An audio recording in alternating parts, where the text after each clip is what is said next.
Ivan the Terrible, 1530 to 1584, who freed Russia from the savage Tatar conquerors, lived up to his name because of the exaggeration of cruelty he used in his killings.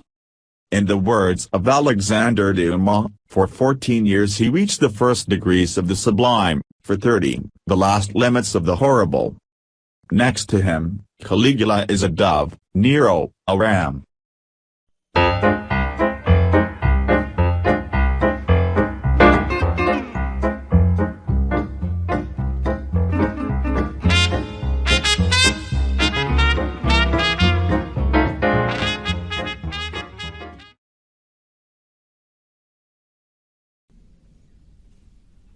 Ivan Vasilievich Grozny, Great Duke of Moscow from the age of 3, was the first ruler to use the title of Tsar, Caesar, or Emperor, of all Russia. Ivan was a stubborn, cruel, sickly, vengeful and temperate man. Among his innumerable atrocities, he killed his own son Ivan in a fit of rage.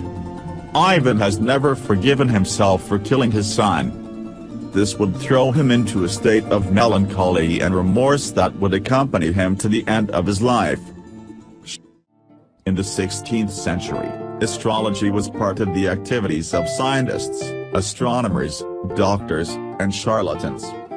This was the case with Ivan's doctor, Dr. Yely Ibomilier, the healer whom even the fiercest guards and the entire Tsar's entourage feared. Profound knowledge of poisons, the doctor could instantly send anyone who did not please the sovereign to the afterlife. For almost 10 years Elisha Baumli was with Ivan the Terrible.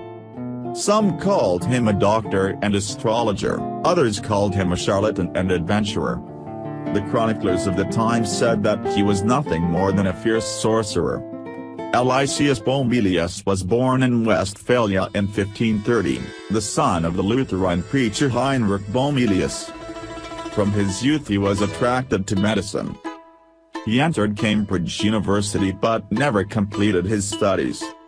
However, that didn't stop Bomelius from opening his London practice and treating everyone for a moderate fee. However, a few years later, the doctor was arrested, accused of practicing witchcraft. Thanks to the efforts of his patron Lady Willoughby, Bomelius was able to avoid the death penalty. At that moment, Ivan the Terrible's ambassadors were in London. In addition to diplomatic matters, they were looking for a doctor for the king. It is unclear how Bomelius managed to convince the ambassador, but he went to Russia as a lifelong physician at court. In Russia, Elias Bomelius changed his name to Russian-style, Elisha Bomelius.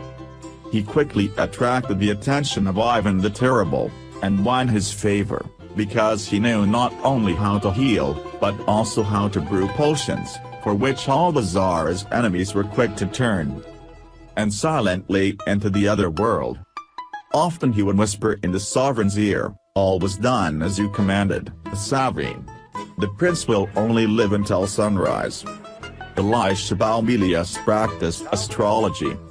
He often climbed the bell tower of the Church of John of the Ladder in the Kremlin to see the location of the heavenly bodies, and ordinary people made the sign of the cross in horror.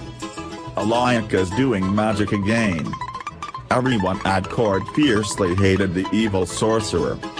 All kinds of accusations were made against him, but the Tsar trusted the doctor. However, in 1579, Ivan ordered Bomelius to foretell the future of his family. He, as usual, put his hands on the crystal ball and suddenly writhed in convulsions. He began to predict that the second wife of the Tsar's eldest son would die in childbirth. Ivan himself would personally kill the Tsarevich. The sons Fedor and Dmitry will also die before their father and confusion will ensue. The sovereign was furious. After Bomelius' terrible words, he threw a silver cup at him with such force that the astrologer was unconscious for 3 days. Then the doctor realized that he needed to flee, conspired with the Tsar's enemies and tried to hide. But the escape failed. Bomelius was captured and taken back to the king. The disgraced Dokhtya was tortured in such a way that he confessed that he wanted to exterminate both the Tsar and all of Mother Russia. At first, Baumli was sent to the grill and then roasted alive on a spit. However, the adventurer's terrible prophecy eventually came true. Even the proximity of death did not assuage Ivan's cruelty. Just before he died, he had a prince and his son beheaded. Another noble, accused of plotting to dethrone him, forced him to sit on his throne and stabbed him to death. Another prince was roasted alive on a stove. Its treasurer, along with his 4 sons, was cut to pieces. As for Prince Orotinsky, he did not just burn alive, but personally stoked the brazier. One of his convicts, who tried to escape disguised as a monk, was forced to sit on a powder keg and sent to the air, with the following sentence from Ivan.